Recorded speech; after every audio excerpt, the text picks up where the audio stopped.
Hansford. I'm the National Sales Director for Keystone Advisors. Have been in this industry, we'll just say, a long time. Have been working with brokers for many years, especially in the state of Texas, but also in many states outside of Texas. So wanted to spend time to talk today a little bit about what we can do. Well, it's not advancing. Hold on just a second here. There we go. What do we do after December 7th? Excuse me. You know, traditionally years ago, it was really important that someone have a tremendously successful AEP, because the opportunities once we got out of AEP were few and far between to be able to enroll. That has changed, absolutely has changed as we have moved forward in this industry. And so what we want to do is talk about today are what those opportunities are, because a lot of times if we don't know the right questions to ask, if we don't know what those opportunities are, then we're going to miss out on enrollment opportunities or the ability to enroll someone because we're not aware of what that opportunity might be. So again, let's talk about a little bit about what to do after December 7th. And we got, you know, just starting off, AEP's over. Do I shut everything down after until January 1st? Well, no, heck no. There is a lot of opportunity between now and the end of the year before we get into OEP. So what we want to do is talk about some of those. I've listed some things here. The T65, the 5-star opportunities, CSNP, which is very important, and the FEMA SEPs, along with some other things concerning, can I enroll a dual eligible between 12/8 and 12/31? And then what changes can I actually make during OEP? So again, let's take some time to discuss all of these. And again, believe it or not, there is a lot of opportunity in the rest of the month of December and then going into the new year. So first of all, let's talk about, excuse me, T65. You know, everybody talks about people turning 65. Everybody would love to have those enrollments. We know from a broker perspective, persons are receiving the full commission up front for a new to Medicare. So those are always nice to run into. So again, we know that the T65s are eligible, but what birthday months are eligible now to enroll during December? Because I think what we do a lot of times is we think that it's only going forward that is what's going to be eligible. But the truth is that we know in the Medicare world that you can enroll people up to 3 months prior to their birthday, the month of, and then 3 months after. So we have a 7-month window there that we can enroll T65 eligibles. So what that means is anybody who turns 65 in September through March and has not exercised their IEP option. So we may have someone that turned 65 in September, October, November. Maybe they were still working, but now they've decided come February they're going to retire, and so they're going to need to have Medicare coverage. So my point to this is just because somebody turned 65 in September doesn't mean that they're not still someone that you need to be talking to. Number one, to assure that they have gotten themselves taken care of correctly as far as their Medicare coverage. But the other piece to that is that maybe they got coverage back in September. Now they've had a chance to use it, but maybe now they understand that there's some things that aren't working quite right. So again, we can't ignore those people that have already turned 65 because we do have the opportunity there to be able to do something with them if that's the right thing to do. So knowing that there's 10,000 beneficiaries a day that are turning 65 in the US, that means that there's over 2,120,000 people that turn 65 during this 7-month window. Now that's a substantial number. We all know that the baby boomer generation are all aging into Medicare. Everybody's heard these numbers before, but that's a lot of folks. So again, I bring this up so that you realize that even though they've already turned 65, don't ignore those people. There could be an opportunity there to do something with them. And as we said in this last statement, if they've already enrolled, if they've already made that decision, well, we know that OEP is just around the corner. In case they're not completely satisfied with their current coverage. So it would be something could be done after January 1st. But did you know that everyone gets their own personal OEP? This is one area that very few people understand. What happens is that no matter what time of the year someone enrolls, they automatically get their own OEP, which is the 3 months after their enrollment date. So if somebody did enroll, for instance, say in September, then that would be, if it was a September 1st, then they would have the months of September, October, and November, which again, that doesn't help us today, but that would be the example of where they would be in their own OEP if they needed to make a change. So if they enrolled in November, then they would have the month of November, December, and January. So you would have an overlap there where they would have their own personal OEP overlapping into the standard general OEP that starts in January. So I bring this up so that you understand that if there is someone enrolled, say in March, then they do have their own OEP for 3 months after that enrollment date. So keep that in mind. A lot of times that could open up an opportunity. Because I could almost guarantee that there's been cases where someone got enrolled, say in June or July, and then in September, they were not happy with that and they asked an agent, and an agent told them, well, we can't do anything until AEP. So keep that in mind. That is one area that people forget about, and it could open up a lot of opportunities. And one simple question that you can ask to someone. So if they've already enrolled, just to simply ask them, if there's one thing you could change about your current coverage, what would that be? You'd be amazed how much that can open up a conversation. They may identify something as simple as, well, gee, I wish I had more dental coverage, or something like that, which automatically is going to open up the door for you to be able to start visiting with them, knowing that if they're in that 3-month window, you've got an opportunity to make a change, again, if it's the right thing to do for that member. So again, just wanted everybody to understand that. It's an area, again, that I think a lot of people overlook, and it's one where it could open up some opportunities. So 5-star plans. Let's talk about the opportunity with 5-star plans. Now, we do know that going into 2024, there are quite a few less 5-star plans available around the country. And the reason for that is, and I make sure everybody understands, it's not that the health plans did a worse job than they did the year before. For the most part, they probably continued to do the same things they were doing when they did have a 5-star rating.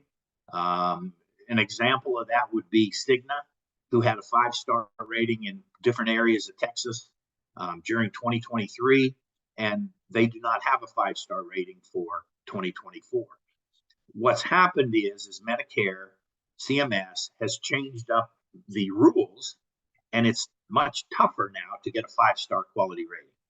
So just so everybody understands that, just because their rating dropped a little bit doesn't really reflect their performance. It really reflects that the bar was raised, and it makes it much tougher to get a 5-star quality rating.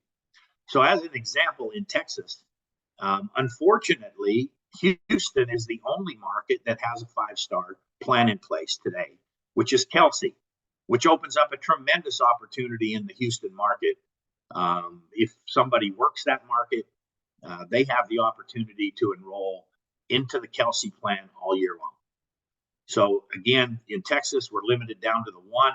There's many other places around the U.S. that have 5-star plans. Florida, for instance, has several 5-star plans. So these rules are gonna adhere to any 5-star plan that's available in a market. So again, let's talk about what that means. So if someone is in a Medicare Advantage plan or not, they could be just in a drug plan. They could be in a cost plan. They could be in a Medicare supplement with a drug plan. they have the opportunity, if there is a 5-star plan available in their area, they can use the 5-star special enrollment or SEP period to switch from their current Medicare plan to a Medicare plan with a 5-star quality rating.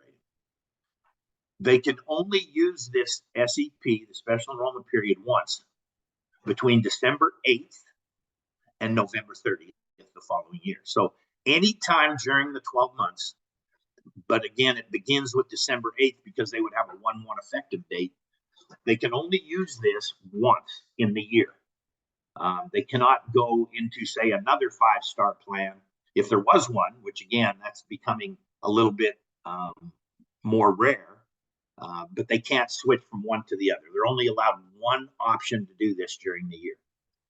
So again, as it mentions, Medicare supplement clients can move using this SEP as long as they roll in a Medicare Advantage only or Medicare Advantage with a Part D plan, even if they're coming from original Medicare. So again, it really is open to anyone that's on Medicare that would decide that they would want to use this option. So again, to be used one time. Now, I've put this in bold at the bottom. You want to be very precise about using the correct enrollment option.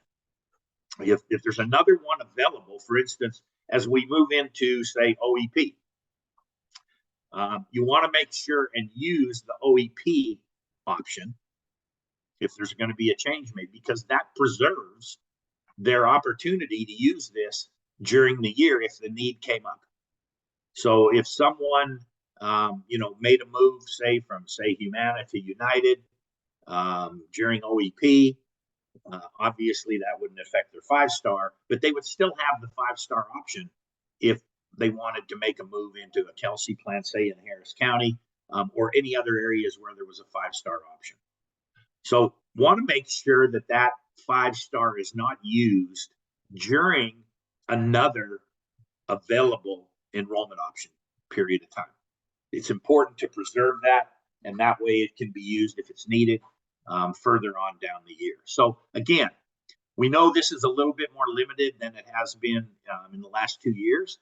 But again, wherever that opportunity presents itself, it is definitely a huge opportunity to be able to market all year long.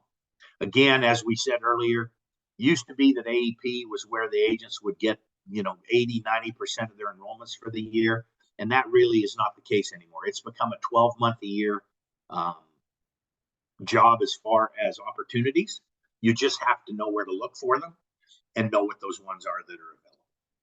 So again, 5-star where it's available, we understand it is limited in area. So let's talk about the C-SNP plans and what are they? This is an area, I think, again, that a lot of agents, a lot of people don't pay enough attention to. They really need to dig in and understand what these C-SNP plans are and why they're important for a beneficiary that falls in these categories. I can tell you personally, I'm enrolled in a C-SNP plan, and mine has to do with diabetes. Even though I'm not diabetic, I'm pre-diabetic, and I am taking medication, and that qualifies me to be able to be in a chronic plan. And again, these chronic plans carry some special benefits that you'll see here in a minute. We're going to look at a particular one just so that you can see what that looks like. So what is it? What is a C-SNP plan? So chronic condition special needs, or C-SNP plans, are a type of Medicare Advantage plan designed to meet the unique needs of people with one or more chronic conditions, including diabetes, end-stage renal disease, lung conditions, or heart disease. It is estimated that over 65% of Medicare beneficiaries qualify for a C-SNP plan. Now think about that a minute. Let's back up just a second. What does that really mean? 65%. That means for every 10 Medicare beneficiaries that you're going to talk to, at least 6 of those would qualify for a C-SNP plan. So that means that you've got an opportunity with 60% or 65% of the people that you talk to have an enrollment option anytime during the year, if they have not already used that option. That's pretty substantial. And again, this is an area I think where people aren't paying enough attention. And it's an area that opens up some tremendous opportunities as we go forward. So what is the enrollment period? So Medicare beneficiaries who are eligible for special needs plans can enroll in a plan provided they meet all the qualifying circumstances all year long. So it's a wide open SEP for someone to be able to do that year. So the election can only be used one time for that specific condition. So again, if somebody enrolls into one that's for diabetes, for instance, and that's the condition that they're using to qualify, and they get enrolled and they're qualified, that doesn't necessarily mean they couldn't go into a different plan sometime further in the year if they were going in for a different condition, say, for instance, heart disease. And basically, they're pretty liberal on what classifies as heart disease. It's people that could have high blood pressure, people that are being treated for high cholesterol, etc. So again, they can only use this one time, but it's for that specific condition. They could make another change if they would go to a different qualifying condition. As that said, they would either need to have another qualified condition or use another available enrollment period if it was available. So again, the opportunity here is tremendous. There's a lot of folks out there, and this doesn't limit you, down to just one plan. As we talked about, what could be with a 5-star. In this case, there are several companies that have C-SNP plans out in markets. So you would need to identify what those are and what are the unique characteristics of those, and is it good and is it the right plan for someone that has one of those conditions. For the most part, it will be, but you would certainly want to look at that and understand it. So I would really recommend that you spend some extra time looking at which plans have the C-SNP plans available, and then dig into the details of those C-SNP plans. What exactly, how they work, what it takes to get somebody enrolled, etc. Very, very, very important.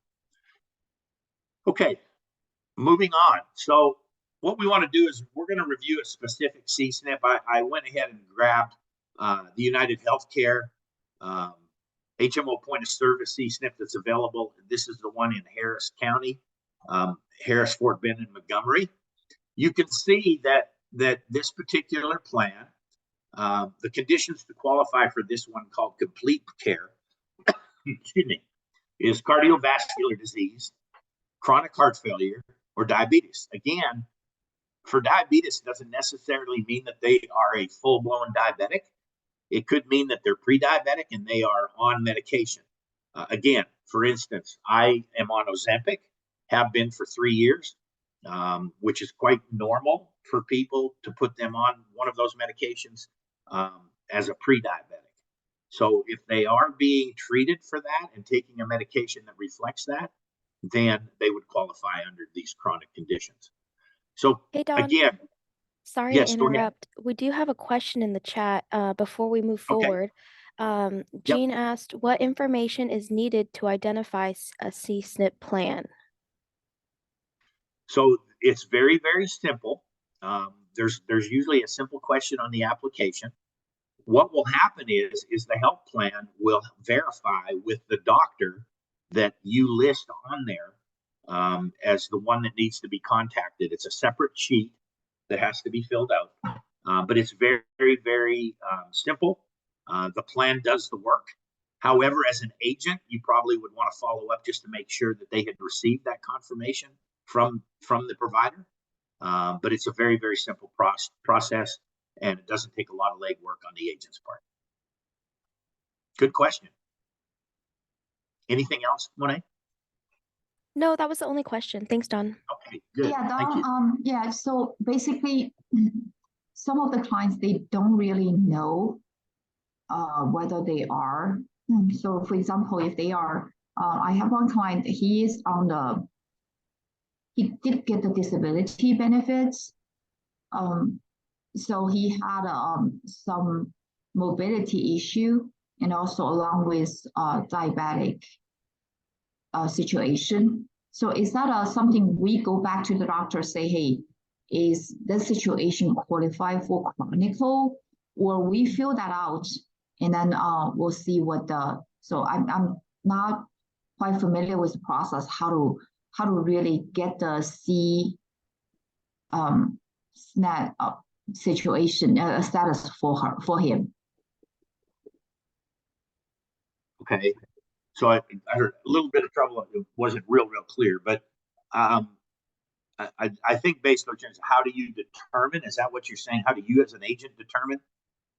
Right. Yeah. Okay. So a lot of times it's going to be determined by what medication are they taking. The medication is going to really dictate, are they being treated for any of these conditions? So it's really going to boil down to that a lot. It could be, where they just talk to you about some of their conditions. Again, if you're sitting and visiting and doing a needs analysis with this particular beneficiary, most of the time the beneficiaries love to talk about their health situation. They usually will tell you more than what you really wanted to know in the first place. I think we're all aware of that. But it's not 100% foolproof. So now that you brought that up, let's talk a little bit about that. Let's say that you enroll someone into a CSNP program, and then 30 days later, the company sends out a letter saying, well, it's been determined you don't qualify, you're being disenrolled. Can that happen? It can happen. It can happen. But if that does happen, then it immediately opens up an SEP for you to enroll them into a regular program because they'd have a loss of coverage. Okay, good point. During this process, would they cause any disconnection or gap time that people has lose coverage? No. That should not happen. If you get notification that, and again, this is where you would probably, if you have any doubts on one, you certainly would want to keep up with it, say on your portal, to where you can see status. But if they are going to be disenrolled, then the letter goes out and the member would need to contact you immediately. And then that immediately opens up an SEP for loss of coverage. And then you can enroll them into another plan. So if you're looking at it and covering it well, there should never be any period of time where they're without coverage.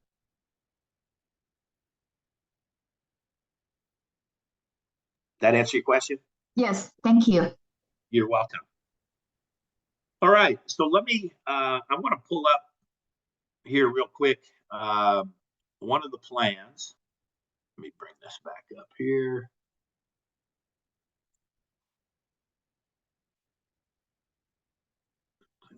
Here we go.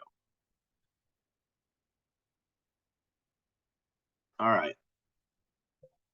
So what this is the one that we were just talking about, which is the United Healthcare Complete Care that's available in those 3 counties.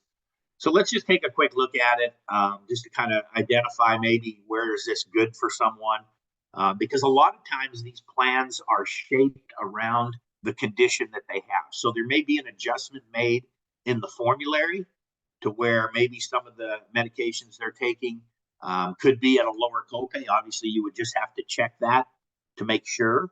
But there's a lot of the things that are done in these to help strengthen the areas that need extra attention for their particular condition. And that's the idea behind these chronic programs. So this particular case, you can see the premium is $0. There's no deductible.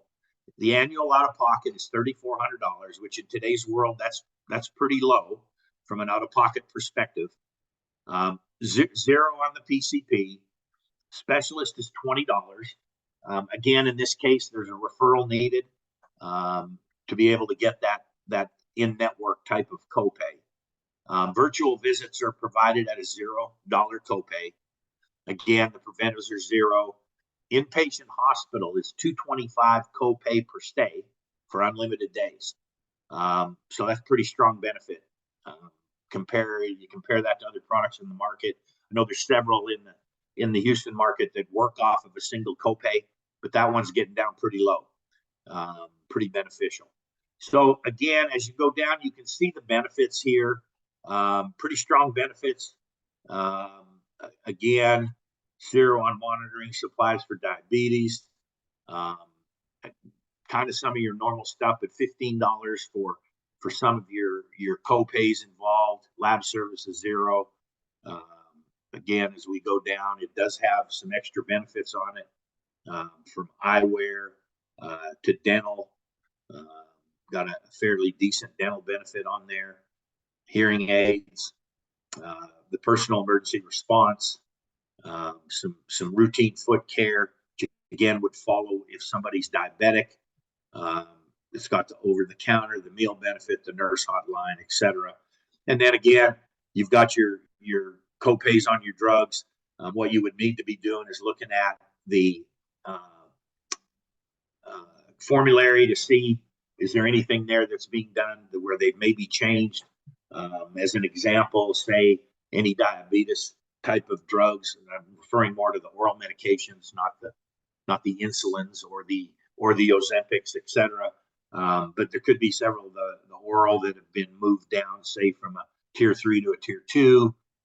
Is possible. You would just have to check that to see if that was there. Again, anything listed here in this case with the one, it's got an enhanced, if you'll notice right here, tier includes enhanced drug coverage. So that's what I was just talking about, is the tier 2 that's showing as zero copay. There could be drugs that would normally be in most formularies as a tier 3 that could have been moved into tier 2. And so it would be beneficial for that beneficiary to be able to have those at a zero copay. So again, this doesn't go into great detail, it's just kind of benefit highlights, but it absolutely is an area that we overlook, and we definitely need to pay attention to that. All right, let me bring this back up.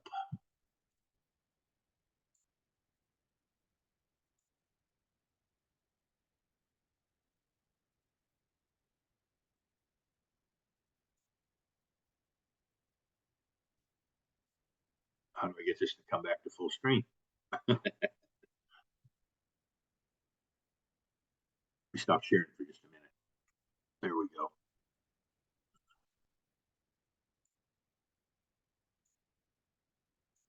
Okay.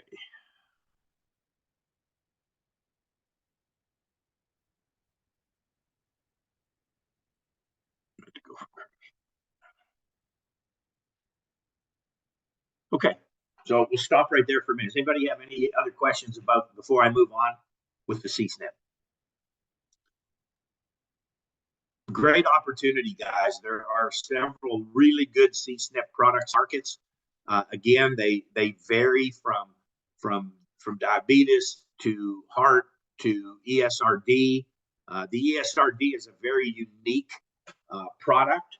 I believe there's one of those in the Houston market today that is very, you're now allowed to be able to go and look for people that are on ESRD, which we know in the past that was a real number one, you couldn't enroll them. Number two, companies that did end up with somebody with ESRD, the cost was prohibitive to treat them. Well, that's all changed now. And so these specific ESRD products, I would recommend you take a really close look at that, because you now could go form a relationship, say with dialysis centers, could be provider groups that treat folks that have ESRD. Again, tremendous benefits on that product that are really focused on the needs of someone that's having to be on dialysis. So take a very close look at that. Again, it could be a great opportunity if you can make the right relationships with those products. Okay, so moving on. So let's talk about FEMA SEP and what is it. We've been through a period of time where it's been almost a constant SEP environment. Started with COVID.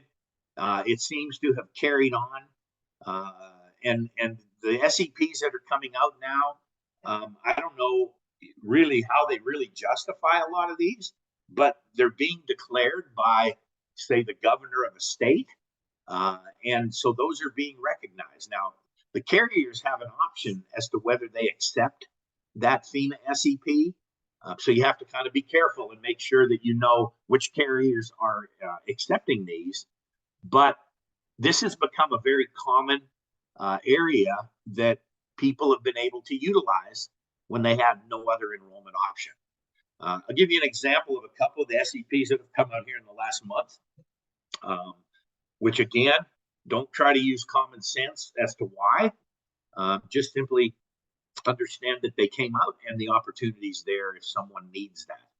So there was one SEP or FEMA declared SEP in the state of Georgia after the former First Lady Rosalind Carter passed away. They named that as a declaration, and it was made an available SEP. Again, don't try to use common sense. I'm not really sure how that would stop someone from enrolling into a program, but it is available in Georgia right now, that SEP. In New Mexico, we were just notified that there's been a FEMA SEP issued for gun violence and for drug abuse for the entire state of New Mexico. So those two are in place in New Mexico today, and will continue until they expire. So again, there's a lot of different SEPs that come up, and you want to make sure that for the areas that you're working in, you want to look and see is there any available in case you need that option to be able to enroll someone. So let's talk about what exactly is a FEMA SEP. So effective January 1st, 2021. An SEP exists for individuals affected by a disaster or other emergency declared by a federal, state, or local government entity who are unable to and did not make an election during another valid election period. This includes both enrollment and disenrollment elections. So be sure to be clear on that. It is not a new enrollment option. It is for someone that failed to make an election during a valid election period during the time that this SEP has been declared.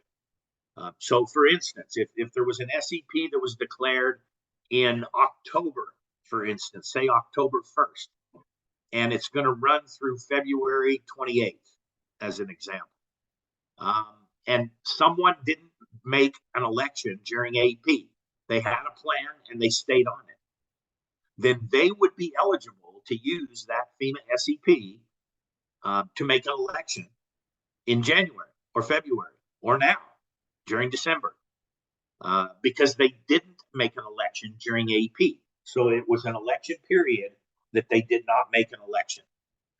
So I want people to understand, if they've made all their elections, if they've done during all their valid election periods, they've made choices, then this doesn't apply. Only for people who did not make that option.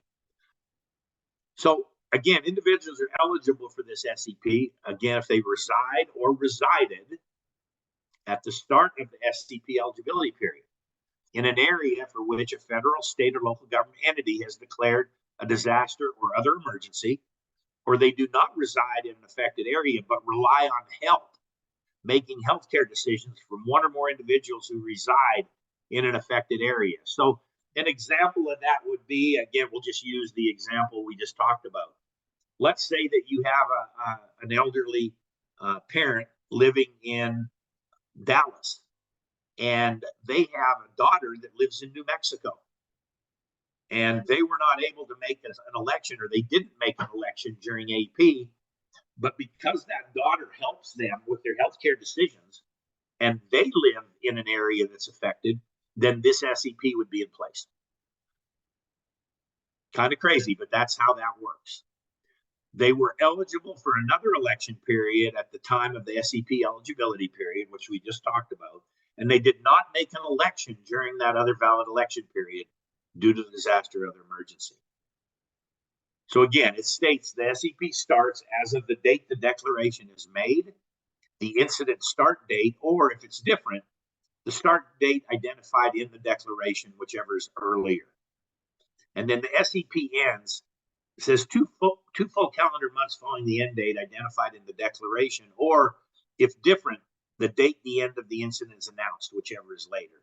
So we'll look at an example here. Almost all of them are going to have an expiration date on them.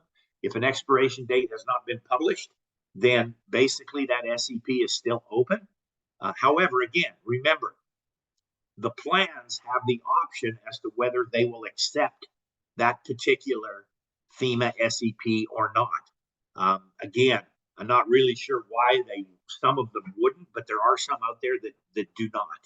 So you want to make sure that you know which plans are accepting and which ones are not before you try to make a change. Very important. All right, so what does it mean to agents? So if an individual wants to enroll and believes they can qualify for this SEP, then here's what you as an agent should do. Ask the beneficiary if they can show proof that they lived or live in an impacted area at the start of the SEP eligibility period. And if they don't have proof, just ask them to verbally attest. So again, they would verbally just state that they do live at that address. Again, most of the time you're going to know they live there. The other piece to that would be is if they have a family member, right, which is further down. Confirm that they had another election period available during the time of the incident. So it's, again, important that they had one and didn't use it.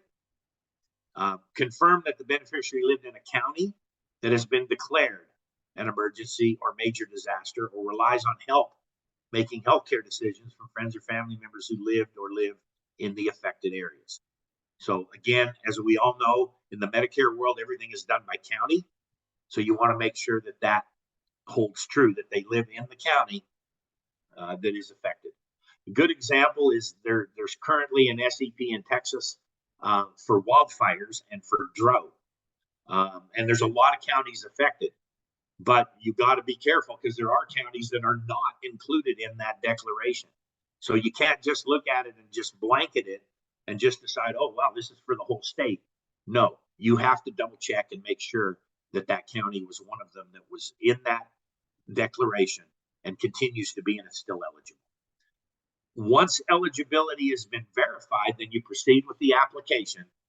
And then on the application, you use an election code of SEP DST, which is your disaster declaration. Don? Yes. Yes. So I actually completed one application yesterday using this SEP, and that was first time I was using it. And I didn't do the SEP DST. Is that okay? It may not be. What did you use? So what I used is like all the SEP reason, and I kind of looked through, it doesn't have anyone listed there, right? So I put it on other, and I put it all the wording like wild disaster, declaration by Governor Greg Abbott on November 20, something like that. Okay, you should be fine. Yeah, you should be fine. If you listed it in other, and then listed it as, disaster option or something like that in wording, you should be fine. They should be able to pick that up. Okay, yeah. I also wrote for Collin County. So I did specify, but I wasn't able to find the official word except for that email from, Blue Cross Blue Shield. I wasn't able to, because it's not a FEMA disaster, it's a state. A state, yeah. And what county did the people live in? Collin County. I'm sorry, what was it? Collin County is on the list. Okay, good deal. Yeah. So definitely, and I'm going to give you a website where you can go look these up, so that it becomes a little simpler for you to be able to do that. But you should be fine. That as long as you use the other and get the word disaster in there, you should be fine. Okay, and the SEP DST, it was one of the options on the list, right? Yeah, they don't normally have those on there. It's kind of a unique situation. So you almost have to use other to do that. Yeah. Okay. All right. Yeah, good question. Thank you. You bet. Any other questions on this part? Okay, so let's look at an example. Again, Here is the one that was for the Texas wildfires, was declared on August 11th. You'll see that the incident period is July 24th, 2023, and then to be determined as far as an end date. So the SEP start date, July 24th, 2023. The end date is to be determined. So again, there's been some more correspondence on this where I think that they have removed some counties, but this is still an active SEP for certain counties. So again, you've got to just make sure that the county's listed, and then you've got the option to be able to use that if they qualify under the other areas. Down here at the bottom is the web, the link to where you can go and look up all of the existing and even past declarations that have been done. You have to do a little work there. You have to filter it down by state, time period, etc. But all of the information is there, and this is the go-to spot. And honestly, it's going to be FEMA.gov. And again, the disaster/declarations takes you straight there. If you just went to the FEMA.gov, you couldn't find places to click and get to that same spot. But that's the place to go check. And if you ever have a question, obviously, feel free to let us know, and we can certainly verify to make sure. All right, moving on, down to our last 15 minutes. So can I enroll a due eligible between 12/8 and 12/31? Again, this is an area that I think there's been a lot of confusion, that people, when the changes were made, didn't truly understand what those changes were. So let's just talk this through so that everybody understands. So what if you already have both Medicare and Medicaid? So it states you can enroll or switch plans once per special enrollment period. So each special enrollment period, again, or during Medicare Annual Enrollment AEP. Those special enrollment periods are those 3-month windows that we see down below. So the first quarter, January, February, March, second quarter, April, May, June, third quarter, July, August, September. And then the last quarter is AEP. So there is no SEP during the last quarter of the year for somebody that is a dual. So it mentions in here, if you're after you're enrolled in a dual health plan, you don't have to renew. It's just giving that information. As long as you stay eligible, your dual health plan will renew automatically. Again, that's as long as it's being offered in that county. And the member does need to recertify for Medicaid every year to stay qualified. So again, that's something that a lot of people overlook. And we know there was a lot of changes this year in Medicaid eligibility. But the key here to keep in mind is right now, under the current rules, they could make one change during each SEP period. So SEP 1, SEP 2, SEP 3, they could make one change. But during AEP, they can make the change, but of course we all know that's going to be effective 1/1, not 11/1 or 12/1. It's going to be effective 1/1, and if you use the AEP option, because there is no SEP for the fourth quarter. Okay, so the correct answer is no. You cannot enroll someone between December 8th and December 31st using the dual option, because there is no SEP in place. Now, when you get to January 1st, of course, that all changes.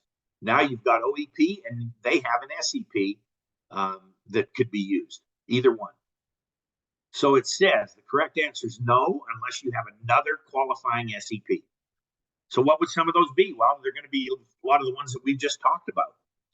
The FEMA declaration, possibly a move to another county where that plan wasn't being offered. If they were in a SNF, a skilled nursing facility or other institution, but they've now been released to home care, that opens up an SEP. Maybe they just recently qualified for Medicaid, or they may have had a change in their level of Medicaid. That would open up an SEP. And there could be more.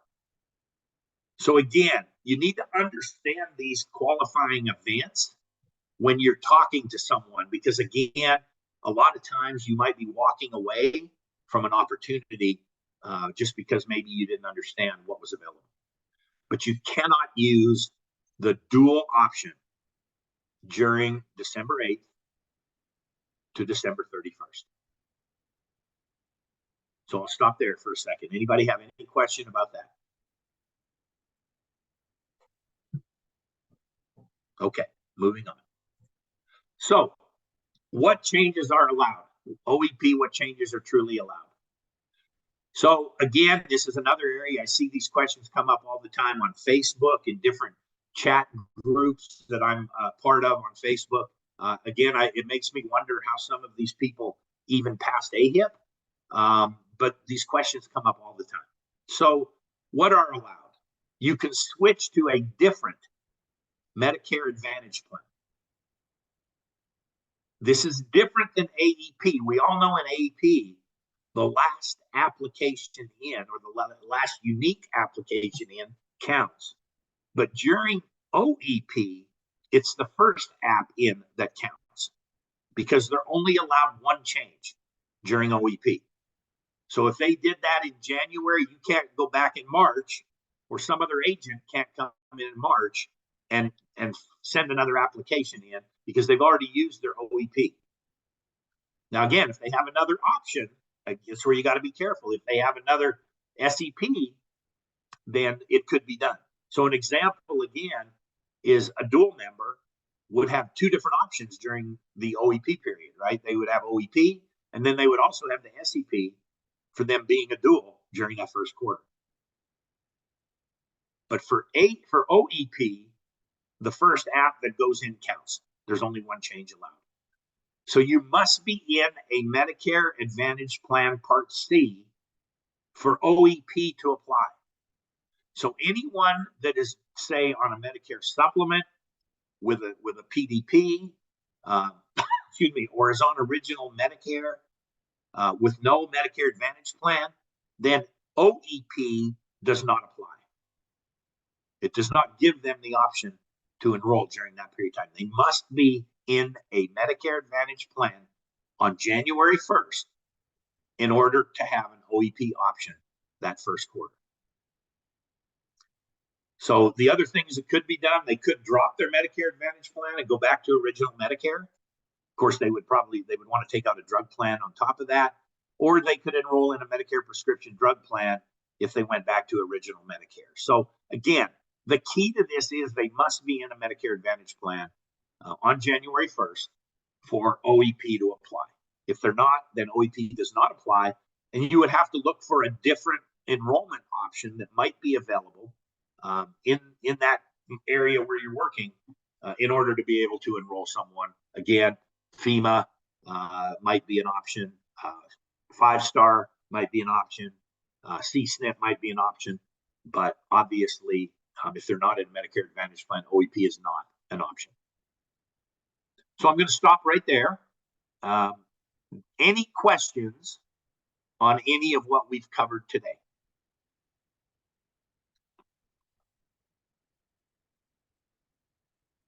Monet, anything in the chat?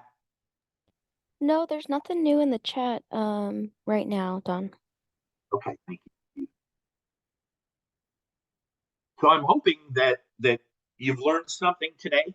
I'm hoping that it opened up your eyes to some things maybe that you weren't aware of, that it's going to give you an opportunity to get some enrollments maybe that you wouldn't have been able to get. And my hope is that, you know, between now and the end of December, obviously, we know that things do slow down. People are getting prepared for the Christmas season. They're going to be taking vacations, etc. But, you know, if normally you wouldn't have done any enrollments between December 7th and December 31st, but because of now learning some of these things, you can now go out and do 5 or 6 or 7 or 10 enrollments before the end of the year. Might make your Christmas season a little more enjoyable. So again, we're always here to help. If you have any questions, please don't be afraid to send them over to us, and we will get you an answer of what you're looking for. And again, hopefully there was value today. You've learned something from this. And again, we thank you for joining, and we're hoping that as we're going to be doing these on a monthly basis, so we would hope that you can join us in the future. Does somebody have a question? All right. Thank you, guys. Appreciate it. Thanks, Thank you, Don. Thank you. Thank you.